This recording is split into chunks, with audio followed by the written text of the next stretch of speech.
আমি অনেক খারাপ। আমি সবার সাথে রুড ব্যবহার করি, খারাপ ব্যবহার করি, সবার মনে কষ্ট দিই। আমি মানুষের সাথে ভালো ব্যবহার করি না। আমি মিশুক না, আমি চঞ্চল না, আমি সমাজ বুঝি না। সবশেষে একটাই কথা আসে, আমি খারাপ।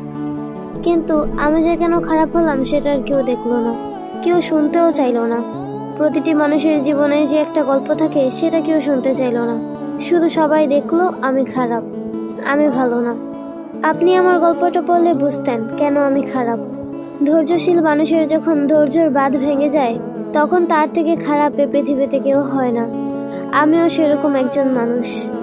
আল্লাহ ক্ষমাশীল মানুষকে পছন্দ করে, ধৈর্যশীল মানুষকে পছন্দ করে। আমিও একসময় ক্ষমাশীল ছিলাম, ধৈর্যশীল ছিলাম, কিন্তু সবাই আমাকে অধৈর্যশীল বানিয়ে দিল আচরণ, ব্যবহারে। একসময় আমি মনে করতাম একদিন না একদিন ভালো দিন আসবে, কিন্তু আমার ধারণা পুরোই ভুল ছিল। যাদের কপাল জন্মগতভাবে খারাপ তাদের ভালো দিন আসে না, তারা ভালো মতো বাঁচতে পারে না, তাদের চারিদিকে শুধু দুঃখ ছেয়ে থাকে। সে মানুষটা চাতক পাখির মতো সুখের আশায় যেয়ে থাকে, কিন্তু দুঃখ তাকে ছাড়ে না, দুঃখ তাকে পরম সুখে আগলে নেয়। সেই দুঃখকে নিয়েই সেই মানুষটা একটা জীবন পাড়ি দেয়, কিন্তু সেই মানুষটার গল্প কি আদৌ কেউ শুনতে চায়? সবাই শুধু দেখলো মানুষটা খারাপ, কিন্তু মানুষটা যে কেন খারাপ হলো সেটার বিবরণ কেউ শুনতে চাইলো না।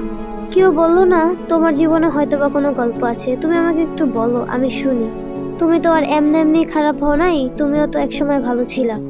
কেউ দেখলো না আমার আগের ভালোটাকে, সবাই দেখলো বর্তমান খারাপটাকে।